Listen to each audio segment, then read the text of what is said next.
નમસ્કાર દોસ્તો, સ્વાગત છે ફરીથી મારી ચેનલમાં આપનું। મિત્રો, આપણે જાણીએ છીએ કે આપણા શરીરમાં અવનવી બીમારીઓ રોજે રોજ થતી જ હોય છે અને એ પછી માથાનો દુખાવો હોય તેમાં આપણે વધારે ગભરાઈ જઈએ છીએ। પણ મિત્રો, એમાં ગભરાવાની જરૂર નથી અને કંઈ પણ વધારે દુખાવો થાય તો આપણે ડૉક્ટરને જણાવવાની જરૂર છે, કેમ કે એના લક્ષણો બ્રેન ટ્યુમરના પણ હોઈ શકે છે। તો ચાલો જાણીએ બ્રેન ટ્યુમર શું હોઈ શકે। આપણો દેહ એટલે આપણું શરીર 100 મિલિયનથી પણ વધારે કોશિકાઓનું બનેલું છે। દરેક પ્રકારના કેન્સર કોશિકાને જ અસર કરે છે। કોઈ પણ કેન્સર એક કોશિકા કે કોશિકાઓના નાના સમૂહથી શરૂ થાય છે। મિત્રો, તે જોતા દરેક બ્રેન કેન્સર ટ્યુમર હોઈ પણ શકે છે, પરંતુ દરેક ટ્યુમર કેન્સર ટ્યુમર નથી હોતા, તે આપણે ધ્યાનથી સમજી લેવું જોઈએ। મિત્રો, આજકાલ ઘણા લોકોને બ્રેન ટ્યુમરની સમસ્યા જોવા મળે છે। તે માથાની કોશિકાઓની અસામાન્ય વૃદ્ધિને લીધે થાય છે। તેના 130 જેટલા પ્રકારો છે। કેટલાક ટ્યુમર એટલે ગાંઠ પછી કેન્સર પણ થઈ શકે છે। બ્રેન ટ્યુમરના લક્ષણો પ્રત્યે ઘણા ધ્યાન નથી આપતા। તેનાથી થતો માથાનો દુખાવો સામાન્ય દુખાવો માની લે છે। તેનાથી મિત્રો આપણે બચવું જોઈએ અને કોઈ પણ માથાનો દુખાવો નાનો મોટો હોય તો આપણે જરૂરથી ડૉક્ટરની સલાહ પણ લેવી અતિ આવશ્યક છે। સામાન્ય ટ્યુમર ધીમે ધીમે વધે છે। તે માથાના કેટલાક ભાગને નુકસાન પહોંચાડે છે। તે મગજને સંકોચી પણ નાખે છે।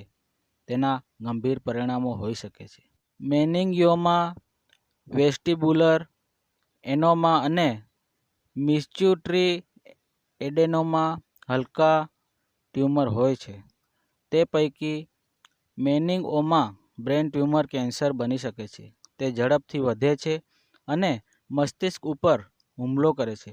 આ બ્રેન કેન્સર જીવ પણ લઈ શકે છે। મસ્તિષ્ક કે તેની આસપાસના એરિયામાં થતા આ જીવલેણ ટ્યુમર ન્યુરોબ્લાસ્ટોમા, એન્ડ્રોસાર્કોમા કે મેડુલોબ્લાસ્ટોમા પ્રકારના હોય છે।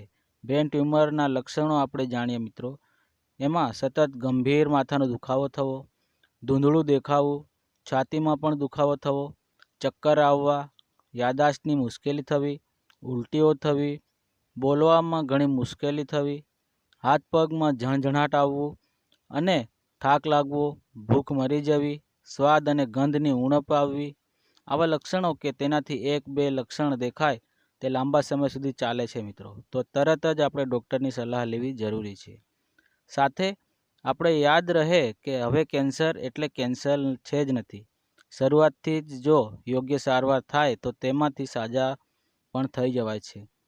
તમે જાણો છો કે આપણા ખ્યાતનામ ક્રિકેટર એટલે ઇન્ડિયન ક્રિકેટના યુવરાજ સિંહ, જેમણે કેન્સરને હરાવીને પાછા આખરી 11માં જોડાઈ અને પ્રતિસ્પર્ધીઓને મુંહતોડ જવાબ આપેલો છે।